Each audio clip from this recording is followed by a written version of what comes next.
बच्चों हम पढ़ रहे हैं 11th क्लास की फिजिक्स और चैप्टर 11 जिसका नाम है थर्मल प्रॉपर्टीज ऑफ मैटर, अर्थात द्रव्य के तापीय गुण, और उसका भाग 5 गुप्त ऊष्मा। बच्चों बहुत ही आसान और छोटा सा टॉपिक है कि जब भी किसी वस्तु की अवस्था में परिवर्तन होता है, जैसे ठोस बर्फ़ है वो द्रव्य जल में बदलती है, तो ऊष्मा की वह कौन सी मात्रा है जिसकी सहायता से ये प्रक्रम होता है, यानी ये ऊष्मा के द्वारा तो हो रहा है, तो वो ऊष्मा क्या कहलाती है, इसके बारे में बच्चों हम जानेंगे। और अगर आपने पहले वाले वीडियो नहीं देखे हैं तो आप उन्हें जरूर देखें, क्योंकि ताप और ऊष्मा के और साथ में विशिष्ट ऊष्माधारिता के बिना हम इसका अध्ययन नहीं कर पाएंगे। ठीक बच्चों, तो कॉपी पेन के साथ आप तैयार हो जाइए। देखते हैं गुप्त ऊष्मा के बारे में। बच्चों गुप्त ऊष्मा, जैसे मैंने आपको बताया कि ठोस को हम क्या करते हैं, द्रव में बदलते हैं। जैसे बर्फ़ थी, बर्फ़ को हमने पिघलाया, ताप दिया, ताप देने से वो बदल गई किस में, पानी में बदल गई। तो उसके लिए यानी अवस्था परिवर्तन के लिए कहीं ना कहीं हमें एक विशेष ऊष्मा की आवश्यकता होती है। एक ऐसी ऊष्मा जिसने क्या किया, पदार्थ की अवस्था को बदला, पदार्थ की अवस्था को बदला, यानी पदार्थ की अवस्था को बदलने के लिए जो आवश्यक ऊष्मा है हम उसकी बात कर रहे हैं, और उसे हम कहते हैं बच्चों गुप्त ऊष्मा। गुप्त इसको इसलिए कह रहे हैं क्योंकि हमें उस दौरान पता नहीं चलता कि कहाँ ऊष्मा है, वो बर्फ़ से कहाँ हो गई, ठोस से कहाँ चली गई, वो द्रव में चली गई, दिखती नहीं है, इसलिए हम इसे क्या कह रहे हैं, गुप्त ऊष्मा कह रहे हैं। तो बच्चों किसी पदार्थ का ताप परिवर्तित किए बिना, अच्छा खास बात ये भी है, तापक्रम परिवर्तन नहीं होना चाहिए, केवल अवस्था परिवर्तन करना है, यानी पदार्थ की अवस्था बदलनी है, तो ताप क्या रहेगा, नियत रहेगा। तो बिना इसके अवस्था में परिवर्तन के लिए आवश्यक ऊष्मा की मात्रा को पदार्थ की गुप्त ऊष्मा कहते हैं, यानी अवस्था परिवर्तन करना है और तापक्रम को नियत रखना है। तो उस केस में जो पदार्थ की वो ऊष्मा जो ये कर रही है उसे हम कहते हैं पदार्थ की गुप्त ऊष्मा। बच्चों इसका सूत्र होता है Q बराबर ml। मैं इसको याद रखता हूँ, मल। मल मल का मतलब है यहाँ पर गुप्त ऊष्मा, मल गुप्त, समझ जाइए आप, ये एक ट्रिक है याद करने की। तो m क्या है, द्रव्यमान है, पदार्थ का ताप परिवर्तन कर रहे हैं। l क्या है, l यहाँ पर गुप्त ऊष्मा का एक सिंबल है, प्रतीक चिन्ह है, l लेटेंट हीट, ठीक है। और q क्या है, q है आवश्यक ऊष्मा है। सूत्र क्या बनेगा, l बराबर q अपॉन m। यदि m यहाँ क्वांटिटी वो 1 है, 1 kg मान लीजिए, ग्राम मान लीजिए, आपकी जो भी मर्जी है, kg या ग्राम आप जो भी मानना चाहें, ठीक है, उसके अकॉर्डिंग हम डेफिनेशन बना देंगे। तो क्या बचेगा, l बराबर q बचेगा।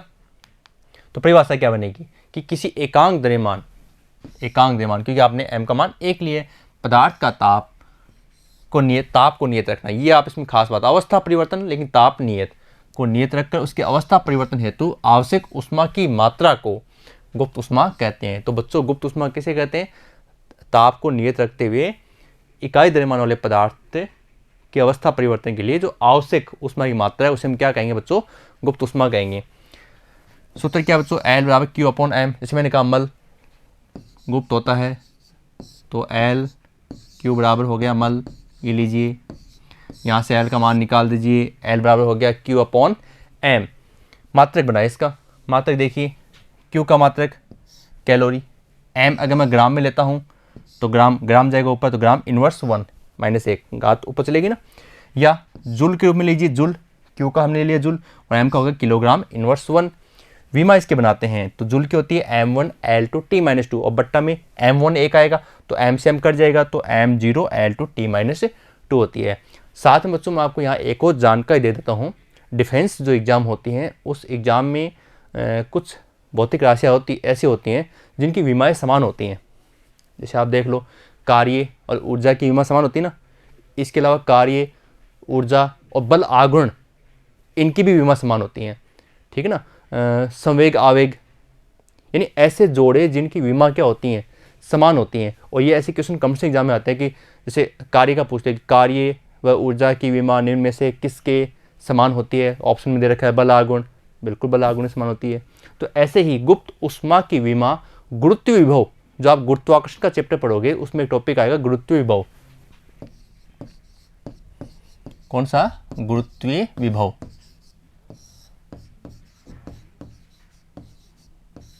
गुरुत्वीय विभव, ठीक है ना। और उसमें बच्चों क्या होता है, उसमें ये होता है Vg ग्रेविटेशन के लिए W अपॉन स्मॉल m, ठीक है। तो मैं आपको यहाँ ये बताना चाहता हूँ कि गुप्त उष्मा और गुरुत्व विभव की विमा समान होती है। ये प्रश्न डिफेंस एग्जाम में आया हुआ, कंपटीशन एग्जाम में, कि गुरुत्व विभव की विमा निम्न में से किसके समान होती है, और ऑप्शन में आपको मिलेगा गुप्त उष्मा। ठीक है ना, तो गुप्त उष्मा और गुरुत्व विभव, इन दोनों की विमा क्या होती है बच्चों, समान होती है। ध्यान रखना, विमा समान होती है। गुप्त उष्मा बच्चों पदार्थ विलक्षण होता है, ये बिल्कुल होता है पदार्थ के अंदर, क्योंकि अवस्था परिवर्तन अगर करवाना है नियत ताप पर तो आपको गुप्त उष्मा की आवश्यकता होती है। इसका मतलब ये पदार्थ का एक अभिलाक्षणिक गुण होता है, तथा यह किस पर डिपेंड करती है बच्चों, दाब पर डिपेंड करती है, क्योंकि दाब की सहायता से क्या होता है, आगे अवस्था परिवर्तित होती है। बच्चों बात करते हैं गुप्त उष्मा के प्रकार की, कि गुप्त उष्मा कितने प्रकार की होती है।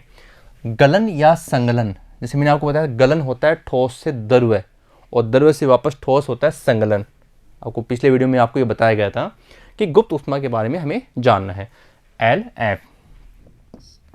ठीक है, अब इसमें बात करें डेफिनेशन की। मैंने आपको डेफिनेशन क्या बताए थे कि इकाई द्रव्यमान के पदार्थ के ताप को नियत रखते हुए उसकी अवस्था में परिवर्तन के लिए आवश्यक उष्मा की मात्रा। ठीक है, अब चेंज क्या करना आपको, देखो गलन शब्द आ गया तो इसका मतलब ठोस पदार्थ होगा, और उसको आपको बदलना है किस में, द्रव्य में। ठीक है, बस डेफिनेशन ये चेंज हो गई यहाँ पर कि एकांक द्रव्यमान के ठोस पदार्थ को ठोस अवस्था से कौन सी अवस्था, द्रव अवस्था में परिवर्तित करने के लिए तापमान कैसा होना चाहिए, नियत ताप होना चाहिए। नियत ताप पर आवश्यक उष्मा की मात्रा को गलन की गुप्त उष्मा कहते हैं। यानी तापमान को नियत रखते हुए इकाई द्रव्यमान के पदार्थ को, ठोस पदार्थ को हम ठोस से द्रव अवस्था में परिवर्तित करने के लिए आवश्यक उष्मा की मात्रा को क्या कहते हैं, गलन या संगलन की गुप्त उष्मा कहते हैं। ठीक है, अब बच्चों ये एक मोस्ट है, ये एक डिफेंस कम से एग्जाम में काम आएगा आपके, बर्फ़ के गलन की गुप्त उष्मा, क्योंकि न्यूमेरिकल आप सोल्व करोगे तो बर्फ़ के गलन की गुप्त उष्मा क्या होती है, 80 कैलोरी पर ग्राम होती है। दिमाग में फिट कर लीजिए, जैसे वो जल की विशिष्ट उष्मा थी ना, एक कैलोरी आपको बताया था पिछले वीडियो में, वैसे आप इसको याद करना, ये मोस्ट है न्यूमेरिकल के हिसाब से। कम से एग्जाम में अगर आपको फाइट करना है, डिफेंस लेवल के में ज़्यादा आते हैं, हालांकि उसमें भी आते हैं, आप आगे कम से एग्जाम किसी में भी जाओगे तो ये जो मात्रा है ये तो आपके काम आने वाली हैं। ठीक है, तो अब दूसरा आ गया, अब वाष्पन या कौथन की गुप्त उष्मा। कौथन शब्द आ गया, इसका मतलब अब द्रव्य और गैस, पहले क्या था ठोस से द्रव्य, अब क्या है द्रव्य से गैस, बस द्रव्य और गैस शब्द चेंज हो जाएंगे। उसमें था ठोस से द्रव्य, अब आएगा द्रव्य से गैस। तापमान नियत रखना है, क्या करना है, अवस्था परिवर्तन करना है, किसका करना है, इकाई द्रव्यमान की वस्तु का, एकांक द्रव्यमान के द्रव्य पदार्थ को कौन सी अवस्था से, द्रव अवस्था से किस अवस्था में, वाष्प अवस्था में क्या करना है, परिवर्तन करना है। तापमान कितना, नियत तापमान, क्या करना है, क्या चाहिए आपको, आवश्यक उष्मा की मात्रा, उसे हम क्या कहते हैं, वाष्पन की गुप्त उष्मा कहते हैं। ठीक है बच्चों, तो पानी के लिए वाष्पन गुप्त उष्मा 536 कैलोरी पर ग्राम, इसे भी दिमाग में फिट कर लीजिए, क्योंकि डिफेंस एग्जाम न्यूमेरिकल्स में ये आपकी वैल्यूज काम आएगी। अपने कोर्स में तो है ही, साथ में ये कम से एग्जाम के हिसाब से भी क्या बच्चों मोस्ट है। ठीक है ना, ये वैल्यू आप दिमाग में फिट कर लीजिए। पानी के लिए वाष्पन गुप्त उष्मा कितनी है, 536 है, और पहले क्या थी, किसके लिए, बर्फ़ के लिए कितनी है, 80, और जल की विशिष्ट उष्मा कितनी आई थी, 1 कैलोरी। ठीक है, आगे उसका मात्रा अलग था। चलिए हो गया बच्चों, आगे बढ़ते हैं। अब एक विशेष बात है देखो, वाष्पन की गुप्त उष्मा गलन की गुप्त उष्मा से अधिक होती है। भाई एक तो जैसे मैंने आपको बताया था पहले वाली वीडियो में कि बर्फ़ का टुकड़ा है बड़ा सा हमारे पास, उसे हम गर्म कर रहे हैं, और हमने बर्फ़ के ऊपर बर्फ़ को पकड़ रखा है, कोई दिक्कत नहीं है क्योंकि ठंडी है। ठीक है, लेकिन अब वो बर्फ़ धीरे धीरे पिघल गई, पानी बन गई, और पानी बनने के बाद में हम उसको और मतलब उस पात्र को हम और गर्म करते जा रहे हैं, तो उसकी भाप बननी शुरू हो जाएगी पानी की, और फिर आप बर्तन जो भाप बने वहाँ हाथ रखिए तो आपका हाथ जलने लग जाएगा, आप पीछे हाथ को डालोगे। तो यही चीज़ मैं आपको समझा रहा हूँ, क्योंकि विशेष वाष्पन की जो गुप्त उष्मा है गलन की गुप्त उष्मा से अधिक होती है। अब क्यों होती है, क्योंकि देखो बच्चों, क्योंकि जब कोई पदार्थ द्रव से वाष्प में या जब उसका कौथन हो रहा है तब उसके आयतन में क्या होती है बच्चों, वृद्धि अधिक होती है, वो अधिक स्पेस में रहता है, अतः आवश्यक उष्मा भी अधिक हो जाती है। यानी आयतन बढ़ने पर जो गुप्त उष्मा है उसका मान भी क्या होता है, अधिक होता है। और जबकि ठोस द्रव्य के परिवर्तन में आयतन में वृद्धि क्या होती है बच्चों, नगण्य होती है, अतः आवश्यक उष्मा भी क्या होती है बच्चों, बहुत कम होती है। यानी द्रव्य से गैस अवस्था में परिवर्तन में होने पर जो आयतन में, भाई गैस का आयतन क्या होता है बच्चों, ज़्यादा होता है। गैस अणु क्या करते हैं, स्वतंत्र रूप से विचरण करते हैं, ठोस पदार्थ एक सीमित भाग में होता है। ठीक है, और गैस में क्या होता है, आयतन अधिक होता है, तो इसलिए वहाँ जो उनकी वाष्पन की गुप्त ऊष्मा है, वाष्पन की गुप्त ऊष्मा है, गुप्त ऊष्मा क्या होती है, पदार्थ की जो अवस्था परिवर्तन नियत ताप पर करवाने के लिए आवश्यक ऊष्मा की मात्रा होती है, वो क्या होती है, ज़्यादा होती है। ठीक है, लेकिन जब ठोस से द्रव्य की बात करते हैं तो वहाँ ठोस तुलना में गैस के क्या होता है, आयतन में कम होता है, तो वहाँ जो ऊष्मा है, कौन सी ऊष्मा, गलन की गुप्त ऊष्मा, वो भी क्या होती है, कम होती है। तो इसलिए हमें इतनी जो वाष्पन गुप्त ऊष्मा है वो गलन की गुप्त ऊष्मा से क्या होती है, अधिक होती है। और जब हम उसमें भाप के अंदर हाथ डालते हैं तो हमें थोड़ा क्या ज़्यादा ही गर्म महसूस होता है, और वो तीक्ष्ण भी हमें महसूस होती है। तो बच्चों इसमें आगे बढ़ते हैं, अब हम बात करते हैं उसमें ग्राफ की। जो बातें हम लगातार पढ़ रहे हैं, अवस्था परिवर्तन को पढ़ा हमने, और अब हम पढ़ रहे हैं गलन की गुप्त ऊष्मा, तो इसको हम एक ग्राफ के माध्यम से समझते हैं।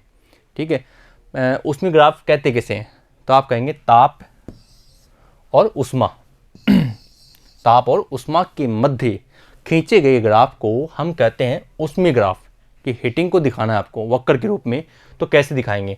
तो बच्चों हम पहले मान लेते हैं कि m द्रव्यमान का एक ठोस पदार्थ है। ठीक है, और उस ठोस पदार्थ को हमने नियत दर पर ताप देते रहे, नियत मतलब फिक्स रूप से जितने हमें चाहिए, एक नियत मतलब नियत निश्चित अंतराल से आप कह सकते हैं, निश्चित अंतरालों में हमने ताप उसको दिया है। तो उस समय के साथ के मध्य ग्राफ को हम क्या कहेंगे, उसमें ग्राफ कहेंगे। चलो बच्चों उसको देखते हैं। ग्राफ आप देख रहे हो, ये यहाँ है 0 डिग्री सेंटीग्रेड। ठीक है, ये मैंने यहाँ लिखा है ओ से ए, ये गलनांक पॉइंट है। 0 डिग्री सेंटीग्रेड पर जमता है कोई पदार्थ तो उसे हम गलनांक कहते हैं, और पदार्थ उबलता कहाँ है, 100 डिग्री सेंटीग्रेड, ये इसको हम कहते हैं क्वथनांक। दो बातें समझ में, 0 डिग्री सेंटीग्रेड पर क्या है, गलनांक है, और 100 डिग्री सेंटीग्रेड पर क्या है, क्वथनांक है। ठीक है, अब पदार्थ जो है ना वो ओ ए से शुरू होता है, और ये आपका टाइमिंग है T1 का। टाइमिंग क्या है, T1 का, किसका, ओ ए का। फिर देखो आप ए से बी तक नियत दिखा रहा है आपको, नियत दिखा रहा है, ये टाइमिंग हो गई T2। ओके, फिर इसके बाद बी से सी तक चले गए, ये टाइमिंग है T3। बीच का गैप इतना ही है जितना गैप ये है, जितने में तो करेक्शन नहीं है, थोड़ा सा आप इसको इधर कर लेना। ठीक है, गैप सेम रखना। फिर उसके बाद में सी से डी तक देखिए आप, फिर से क्या है, नियत है, और ये T4 है। ठीक है, अब ओ से ए से बी, बी से सी और सी से डी, ये 4 स्टेज हमें इसमें प्राप्त हो रहे हैं, 1 2 3 4। अब इसमें आप देखिए जो 100 डिग्री सेंटीग्रेड पर है वो 3.33 गुणा 10⁵ जूल पर kg, ये क्या बच्चों, ये आ गई गुप्त ऊष्मा, और 80 कैलोरी ना, और यहाँ पर कितनी है, 540 कैलोरी ग्रुप में है, 22.6 गुणा 10⁵ जूल पर kg है। ये वाष्पन के लिए मान है। ठीक है, ये वाष्पन का मान है, और ये किसका है, ये गलन के लिए मान है। तो अब देखो इसमें जैसे ठोस अवस्था थी, कौन सी थी, बर्फ़ की। ए बी में क्या थी, बर्फ़ थी, और सी डी में वो क्या हो गई, जल में चली गई। ठीक है, और आगे बढ़ेगी तो ये किस में चली जाएगी, अगले स्टेप में यहाँ क्या आ जाएगी, ये गैसीय अवस्था में आ जाएगी, यानी भाप में आ जाएगी। पदार्थ की 3 अवस्थाएं होगी ना, ठोस यानी बर्फ़, द्रव यानी जल, और तीसरी यानी गैस यानी भाप। ठीक है, ये चित्र आप देख रहे हैं। अब इसी को मैं आपको पॉइंट टू पॉइंट आपको बताता हूँ कि इसमें क्या क्या परिवर्तन हुआ है। जो देखते हैं, सबसे पहले भाग कौन सा था, ओ ए भाग। ठीक है, ओ ए भाग में केवल ठोस पदार्थ का तापक्रम समय के साथ हमने क्या किया, हमने तापमान देना शुरू किया, तापक्रम को क्या किया, परिवर्तित किया। जैसे बर्फ़ है, बर्फ़ का टुकड़ा हमने एक पात्र में डाल दिया, गर्म कर रहे हैं। ठीक है, अब वो कुछ समय तक बर्फ़ एज इट रहेगी, नहीं कि अब ऐसा तो होता नहीं है अभी डालते तुरंत पानी बन गया, ऐसा नहीं होने वाला है, थोड़ा उसको टाइम लगेगा। तो ये वो स्टेप है जिसमें उसको टाइम लग रहा है। अब पहुँच गए ए पर, तो ए बी भाग में ताप का मान क्या है, स्थिर रहेगा। इस ताप गलनांक पर ठोस द्रव्य में बच्चों क्या होता है, परिवर्तित होता है। गलनांक क्या होता है, जहाँ से पदार्थ पिघलना शुरू करता है। अब बीसी भाग में द्रव्य का तापक्रम फिर बढ़ता है, यानी वो उसने पिघलना शुरू कर दिया। अब हम उसको अगेन क्या करें, टेम्परेचर बढ़ा रहे हैं। अब सी डी भाग में आ गए, सी डी भाग में ताप का मान क्या होता है बच्चों, स्थिर रहता है। इस ताप क्वथनांक, अब क्वथनांक वाला पॉइंट आ गया, तो द्रव्य व वाष्प में परिवर्तन होता है। यानी जो ए बी भाग था उसमें पदार्थ बर्फ़ से जल में चेंज हो रहा था। अब सी डी भाग में क्या हो जाएगा, जल से गैस में चेंज होना शुरू हो जाएगा। ठीक है, और डी ई भाग में गैस का तापक्रम फिर बढ़ेगा, और फिर आगे वो भाप बनकर उड़ जाएगी। तो इस प्रकार से हमने इसको समझाया। दोबारा देखिए इसको एक बार, जैसे ए बी भाग में तो हो गया ठोस प्रावस्था रूप। ठीक है, फिर सी डी भाग में क्या हो गया, द्रव प्रावस्था रूप हो गया। द्रव प्रावस्था मतलब अब ये गैस बनना शुरू हो गई है, और ये आगे जा रही है, गैस का तापक्रम बढ़ता जा रहा है, तापक्रम बढ़ेगा, तापक्रम। ठीक है बच्चों, तो ये यहाँ से भाप बनकर आगे उड़ना शुरू कर देगी। अब इसमें बच्चों ये हो गया आपका गुप्त ऊष्मा के बारे में जानकारी। अब इस पर आधारित है न्यूमेरिकल, वो हम सोल्व कर लेते हैं। उदाहरण आपकी किताब का 11.4 का, बिल्कुल आसान से है, आप केवल समझिए इसको कि क्या क्या मात्राएं हमें दी हुई है। जब 0 डिग्री सेंटीग्रेड के 0.15 kg हिम बर्फ को किसी पात्र में भरे 50 डिग्री सेंटीग्रेड के 0.30 kg जल में मिलाया जाता है। किसको किसमें मिलाया गया है? बर्फ को जल में मिलाया गया है। तो मिश्रण का परिणामी ताप 6.7 डिग्री सेंटीग्रेड, मिश्रण का जो मिक्स टेम्परेचर है वो कितना है? वो 6.7 डिग्री सेंटीग्रेड हो जाता है।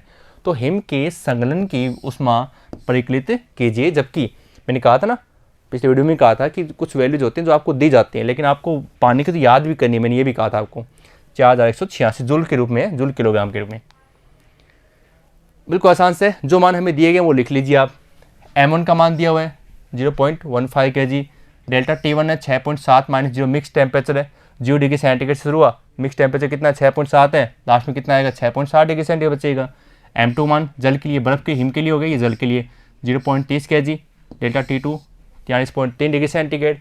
SW हमें दिया हुआ है। अब आगे सूत्र में, चलो कैसे करेंगे। मैंने कहा था अवस्था परिवर्तन जब होता है तो गुप्त ऊष्मा होती है, ठीक है ना। आप वीडियो में देखना, पहले वाले वीडियो में आपने देखा, मैंने सूत्र बनाकर दिखाया था आपको। तो एक तरफ तो जिसका परिवर्तन हुआ है उसके साथ एक गुप्त ऊष्मा, और आगे परिवर्तन के बाद तो देखो M1 L1 plus M1 H जल डेल्टा T1 बराबर M2 H जल डेल्टा T2। आप इसके लिए आपको वीडियो देखना हो पहले वाला वीडियो जिसमें मैंने ये सूत्र बनाकर दिखाया था। वहाँ मैंने M1 M2 माना था, S1 S2 माना था, और जब हमने अवस्था चेंज की थी तो एक में SW और SI MI MW, तो यहाँ MI MW को हमने दिखा दिया कि कौन सी अवस्था किस में है, ठीक है। चलो सॉल्व करते हैं। अब यहाँ से हमें मान किसका निकालना है? हमें मान निकालना है इस L1 का। तो इसके लिए हम क्या करेंगे? इसके लिए हम ये करेंगे, पहले इसको इधर भेज देंगे, इसको इधर भेज देंगे तो माइनस में आ जाएगा, ठीक है, माइनस में आ जाएगा। साथ में जो S जल लिखा हुआ है वो कॉमन भी आ जाएगा, बट्टा फिर ये M1 इसकी बट्टा में है, इसको हम नीचे ले जाएंगे, बट्टा में M1। अब जो मान हमारे पास हैं सवाल में वो सारे मान आप रख दीजिए, इसमें कोई दिक्कत नहीं है। ये देखो अब सारे मान रख दिए हमने, 0.30 गुणा 43.3 माइनस 0.15 गुणा 6.7 और गुणा 4186 बटा 0.15। इसको हम सोल्व करते हैं, हमारा आंसर आ जाएगा 3.344 गुणा 10⁵ जूल पर kg। ठीक है बच्चों, बिल्कुल आसान सा है। अब देखो बच्चों, गुणा भाग हमें करने चाहिए, हमें अदर किसी की हेल्प के बिना ही हमें क्या करना है, गुणा भाग खुद करने हैं। क्योंकि जब हम गुणा भाग खुद करते हैं तो एग्जाम में जब वही सवाल आता है तो हम उस गुणा भाग को ईजी वे में कर सकते हैं। क्योंकि अगर हम अटकेंगे तभी सीखेंगे। अगर हम किसी गुणा भाग में अटकते हैं तो उसको आपको शर्माने की कोई बात नहीं है, उसको आपको सीखना चाहिए। क्योंकि वही स्टेप आपको दोबारा हमेशा याद आता है लॉन्ग टाइम तक कि आप यहाँ अटके थे और आपने इसको ऐसा सोल्व किया था आंसर, ठीक है। अगला क्वेश्चन बच्चों एक और है कि किसी ऊष्मा मापी में भरे -12 डिग्री सेंटीग्रेड के 3 किलोग्राम हिम को वायुमंडलीय दाब पर 100 डिग्री सेंटीग्रेड की भाप में परिवर्तित करने के लिए आवश्यक ऊष्मा परिकलित कीजिए। क्या क्या दिया हुआ है ये लीजिए, ये सवाल के अंदर ये सारे दिया गया है। हिम की विशिष्ट ऊष्माधारिता का मान, जल की विशिष्ट ऊष्माधारिता का मान, हिम के संगलन की गुप्त ऊष्मा का मान तथा भाप की गुप्त ऊष्मा का मान। ठीक बच्चों, चलो करते हैं सवाल। हिम M1 का मान है, T1 का मान है, S1 का मान है, फिर ऐसे ये Li हो गया। फिर बच्चों जल H2 के लिए बात करते हैं। आई का आइस भी लिख सकते हैं आप, आई का मतलब क्या होता है आइस, तो बर्फ़ के लिए ना, हिम के लिए तो आई लगा दिया, ऐसा ही Li। ऐसे इसमें आ जाइए L2 के लिए, जल H2 L2। अब इसको समझिए आप, कुल ऊष्मा बराबर बर्फ़ का तापमान प्लस हिम के गलन की गुप्त ऊष्मा प्लस जल का तापमान प्लस जल के वाष्पन की गुप्त ऊष्मा, बर्फ़ प्लस फिर बर्फ़ को पिघलाने के लिए आवश्यक ऊष्मा गुप्त ऊष्मा प्लस जल बन गया बर्फ़ से तो जल का तापमान, फिर जल को भी वाष्प बनाना है तो उसके लिए आवश्यक गुप्त ऊष्मा। 2 स्टेप हो गई, दोनों को कंबाइन कर दिया, ठीक है। दोनों कंबाइन करके क्यू का मान हमें देखना है। अब देखो ये बन गया, ठीक है बच्चों। अब ये तो हो गया हमारा सूत्र।